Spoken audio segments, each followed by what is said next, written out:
Hello, listeners, and welcome to a very special episode of We Are the Pride, which is probably a little bit of a joint episode with the club we hold so dear as well, as it does deal with both the Brisbane and Fitzroy football clubs, not only in their combined history as a merged entity, but previous to the merger as well.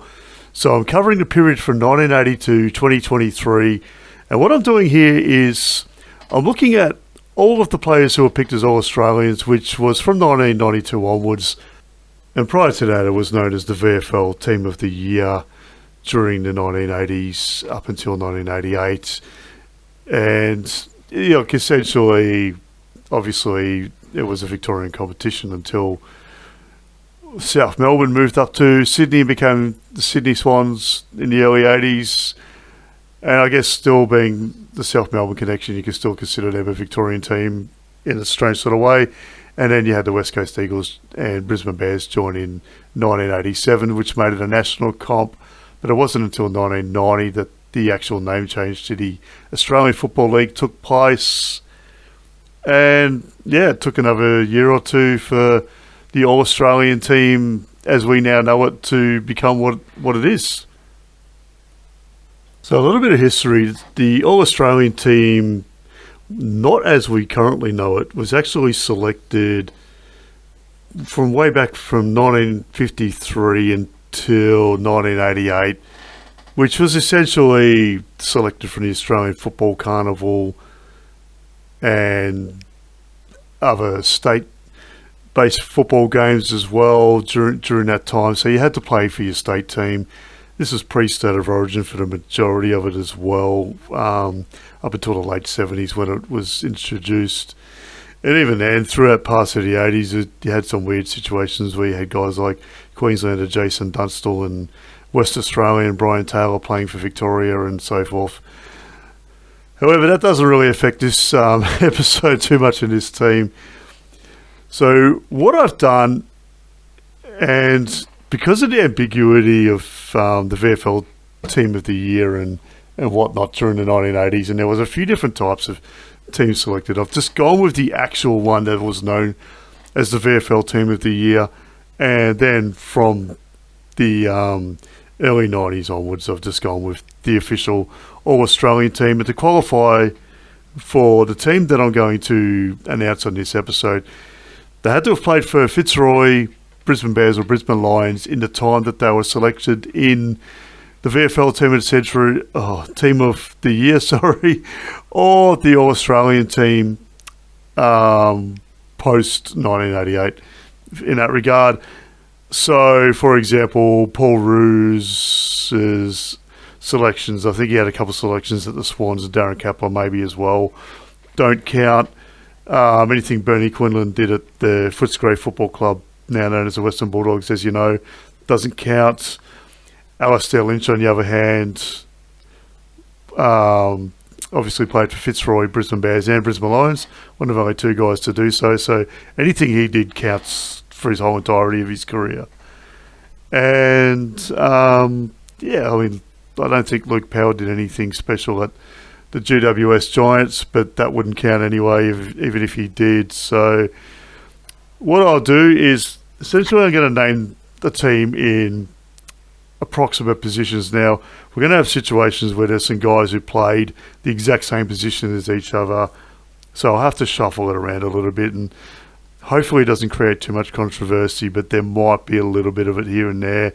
And where I feel that there might be, I will explain the reason why I've put them where I've put them and how they would fit into the team. So I do want to say as well, this is not me picking my favourite Fitzroy, Brisbane Bears, Brisbane Lions team, or like a best of team, because there's some really, really outstanding footballers who don't make this particular team, and that's simply because they didn't get selection in the All-Australian team or the VFL Team of the Century. Said it again, VFL Team of the Year.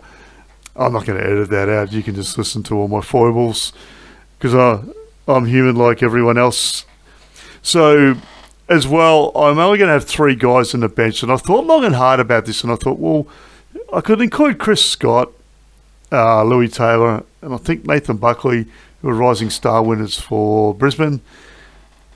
But I feel that's sort of stretching the boundaries a bit too far. And for this team to keep its integrity, I'm going to keep 3 on the bench. And I reckon when I announce the captain and the coach, they're going to be pretty bloody obvious. But hey, we'll see. You just never know. I'm sometimes full of surprises. Okay, so at the time of recording, it's mid-February. I don't even know the date. I should know because my birthday's in mid-February and it was a couple of days ago. So, yeah, if you know what day I was born, it might give you an idea. Most of you will not, of course. But you'll be listening to this during the second bye period for the Brisbane Lions in 2024. There's a bye in round 2, round 1, something like that coming up. Not going to worry about putting this out then because I feel as though I'll probably have some other things to talk about. So yeah, once you're listening to this, it's probably going to be the last weekend of May, first weekend of June, one of those two. And yep, so going to get into the theme music now and then get into the team.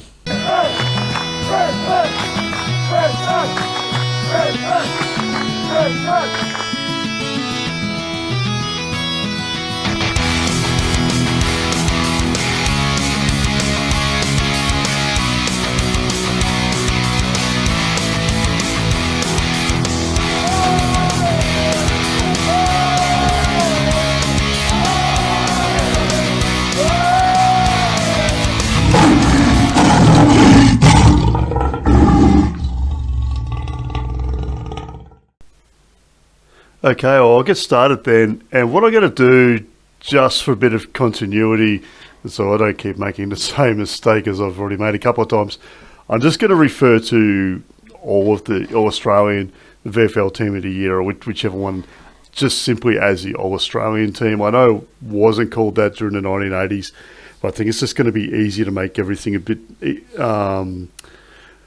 flow a bit better, probably a better way of describing it, and a bit simpler to understand by just referring to it as the All-Australian team. And also we'll have a little bit of assistance from the lovely Freya with announcing the players' names. So I'm going to start firstly with the left back pocket.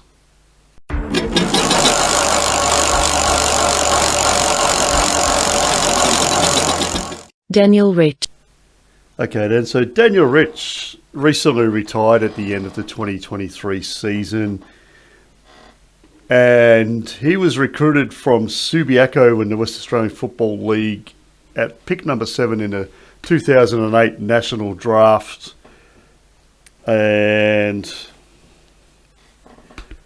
made his debut in 2009, played 275 games, kicked 116 goals for the Brisbane Lions, one club player, absolute champion of the football club. And his career highlights, he was an All-Australian in 2021, won the Ron Evans Medal in 2009, which I'm pretty sure is the official name of the Rising Star Award. He was the AFL Players Association Best First Year Player in 2009, won the Michael Tuck Medal for Best on Ground in the pre-season grand final in 2013. And don't we wish we all still had the pre-season actual competition rather than just a couple of pracky matches. So much more fun back then. And his last act as an AFL footballer was to win the Fox Footy longest kick winner, kicking a massive roost across the Yarra River on grand final day in 2023. I was there to witness that. And feel really privileged to be able to see Richie do that to put, I guess, the final bookend on his magnificent career for the football club. Next cab off the rank, we have fullback, and this is a position where I could have picked probably 3 different guys really at it, maybe 4 actually. One of them was a bit of a utility, or won't give away too much just yet on who that is.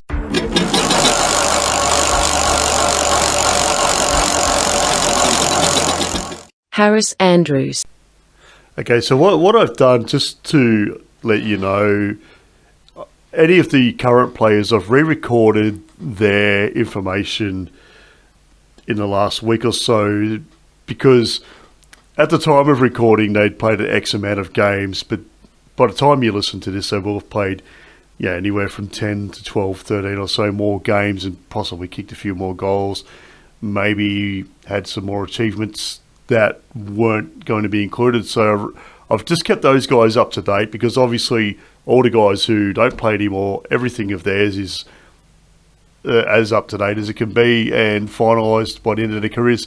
So as Freya mentioned, at fullback we have Harris Andrews, current player, current co-captain of the football club, was recruited via the 2014 National Draft at pick number 61, absolute steal from the Aspley Football Club in the Quaffle up in Queensland. Also was a Lions Academy student as well.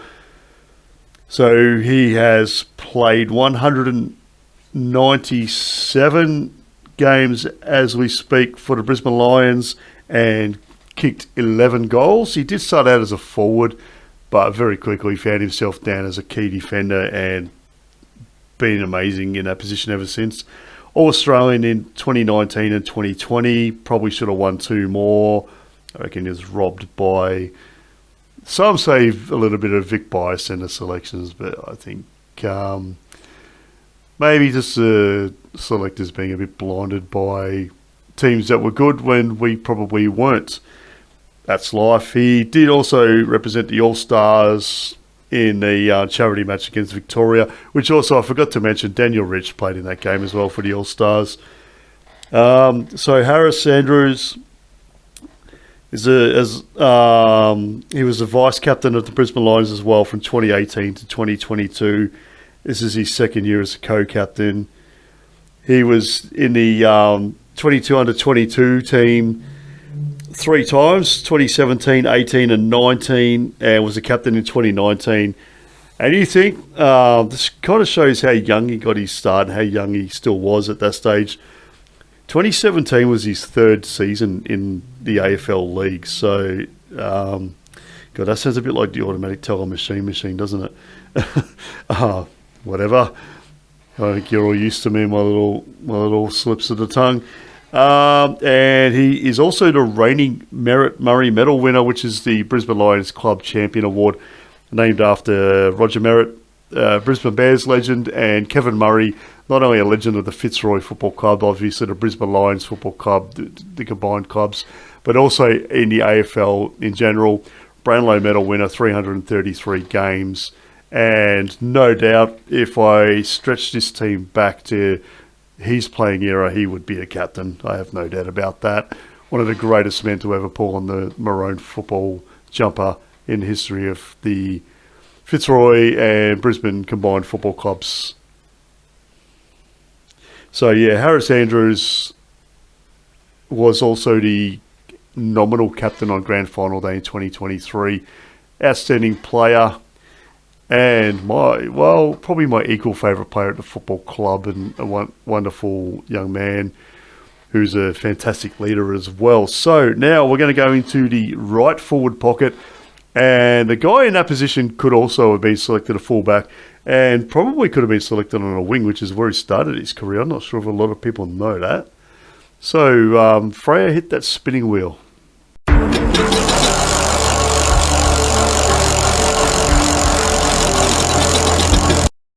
Gary Pert. So Purdy made his debut for Fitzroy back in 1982. As I said, he started out as a wingman. Quite tall for a wingman, I guess, back in those days. 189 centimetres, 6'2" in the old language. Played the majority of his career as a fullback, and what a great fullback he was. 163 games, 42 goals for the Roys. Then he went to another club that we won't mention in 1991. He was a 6-time Victorian representative, Mitchell Medal winner in 1989. That's the Fitzroy Club Champion Award. All-Australian in 1985 and was named on the halfback flank. So there you go. Another different position for him in the Fitzroy team of the century. Currently, I believe, still working in administration at the Melbourne Football Club. Not that that really affects us at all, let's face it. So, yeah, Gary Pert, great champion player, as a guy I remember greatly from my childhood years as well. So now to the left half-back flank position, and this guy could have been named as centre half-back, he could have been named on a wing, could have been named as a ruck rover, played a lot of different positions. Generally, even when he was named as centre half-back, he probably played more as a ruck rover as well anyway, and could have also been a very good candidate as the captain of this team. So let's see who it is. Freya.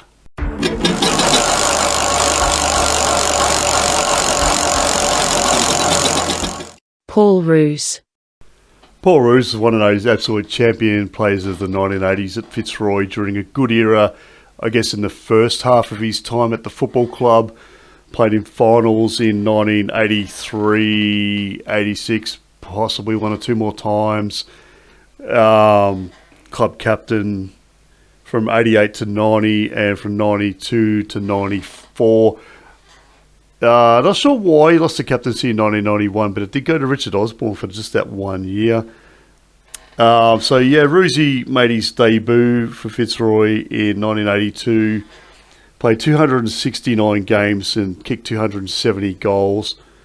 He got a few more of games and goals at the Swans, doesn't count. He's only talking about his Fitzroy days. And he was the Lee Matthews Trophy winner in 1986, which I'm pretty sure off the top of my head is the AFL Players Association MVP award. Happy to be proven wrong on that. As I said, Fitzroy captain for quite a few years. 5 times Mitchell medal winner, 1985, 86, 91, 92, 94. Leading goal kicker for the Roys in 1990. 7 times All-Australian. That's just unbelievable. Now, only 5 of those were with Fitzroy, though. So 85, 87, 88, 91, and 92.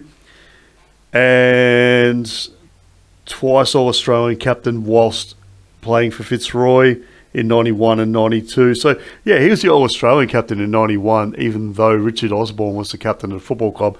Just one of those anomalies, I guess. And, yeah, Australian Football Hall of Fame, Fitzroy, team of the century at centre-half back. So, like I said, he could have been picked centre-half back in this team as well. It wouldn't have really made a difference between him and the guy that got picked there. They both sort of played thereabouts. Fitzroy Hall of Fame, as you would imagine, and twice E.J. Whitten medal winner in 85 and 88. That's in State of Origin football. And, yeah, lots of other accolades that he got whilst playing at the Swans. And as a coach at the Swans as well, not really applicable to us. And, yeah, the story goes that in 2013, our football club actually thought they had him lined up to take on the coaching role from Michael Voss.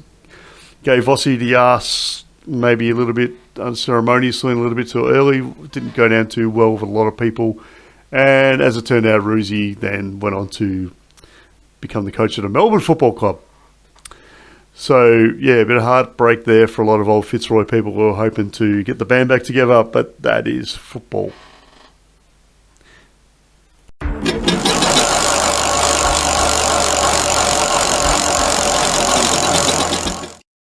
Justin Lepich. Thank you, Freya. And at centre-half back for our team is a bloke who actually started out as a forward. He was drafted, pick number 4 from the Southern Stingrays, now known as the Dandenong Stingrays in the Victorian Under-18s competition. I think it's called the Coach Talent League now. 44 games for the Brisbane Bears for 58 goals, 183 for the Brisbane Lions, 136 goals. So, yeah, it's 194 goals. I know that's a lot for a bloke picked at centre-half back, but as I said, played a fair portion of his early part of his career, mostly at the Bears, and I think 1 or 2 of his first couple of years at the Lions. Same football club, I'm aware of that. as a forward and then went to centre-half back around about the time Lee Matthews came to the club. So in total, 227 games, 194 goals. Victorian representative once in 1999. 4 times Australian international rules representative between 1999 and 2000. Coached the Brisbane Lions from 2014 to 2016. 66 games, 14 wins, 52 losses.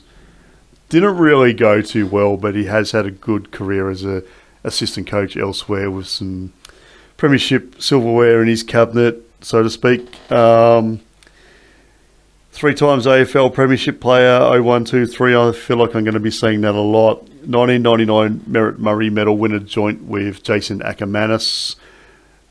Australian 99, 02 and 03. Leading goal kicker for the Brisbane Lions in 97 and 98. And, yeah, really good football. Polarises a lot of people. I think a lot of people's view of Leper is tainted by perhaps his not so glorious coaching career at the club. And I myself have been guilty of that at times as well. So, yeah, look, part of that Premiership Foundation back in the early 2000s, him and Mel Michael and Darryl White and the rest of the crew down there formed a fantastic defensive group that was very rarely beaten. So, yeah, all right, well, on to the right half-back flank. And I reckon when Freya calls out this fellow's name, most people are going to go, of course. So let's see what we've got.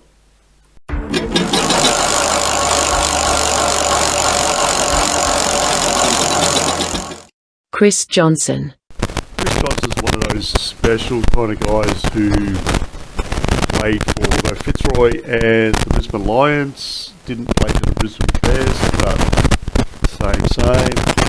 264 games, 172 goals. Again, a lot of goals for a bloke who's been picked on half flank, but he did, like Lepich, start out as a forward, as a small forward.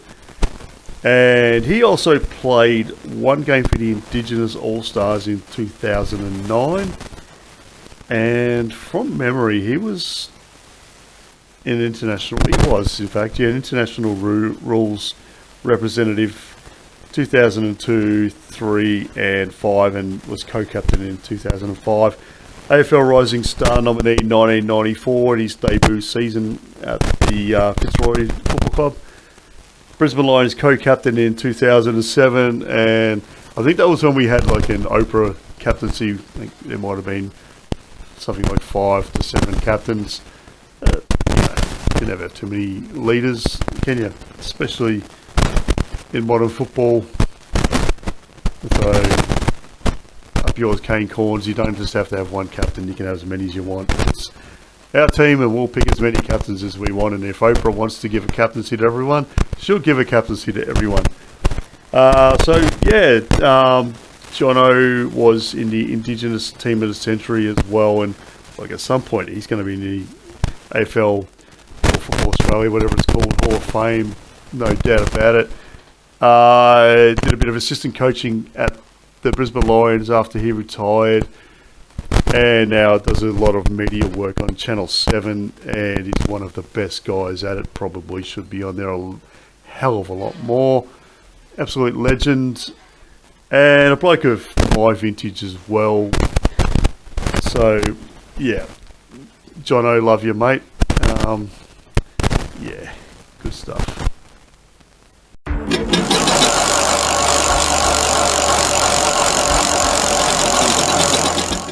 Darren Kapler. Darren Kapler on the wing, on the left wing. Could have been on either wing, either way. Was one of those guys who's AFL, and I'll say AFL, I know he played in the VFL initially, same competition, just changed the name in 1990, as we've already addressed. So his career started around about the time that I sort of really was able to start watching the AFL football on TV where I lived, and Fitzroy were pretty good at the time, and he was a dashing wingman who played some pretty exciting football for the club from 1987 to 1991. 87 games, 51 goals, career total of 187 games, 152 goals. Also played at the Swans and the Hawks. Poor guy on that last one. And yeah, he was recruited from South Adelaide. I'm pretty sure he was in the first draft in 1986. And yeah, was one of the old 6-footers back in the day. So yeah, great footballer, and probably a guy that doesn't get the recognition he deserves for the quality of footballer he was. And yeah, Darren Kepler, 1988 Mitchell Medal winner for Fitzroy. And look, he didn't really get any sort of too many other great accolades, but anyone who remembers him as a footballer will know that he was really exciting to watch when he was on. So we'll now go to the centre position, which could have gone to probably anyone from about 6 different guys. But I reckon Freya's going to tell us a bloke that is totally indisputable no matter where we put him on the ground, and may even be a candidate for the captaincy.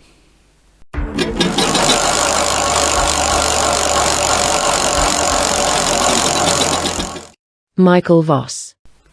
Obviously a man who needs absolutely no introduction to not just Brisbane Lions, Brisbane Bears, football club supporters, but just football fans in general.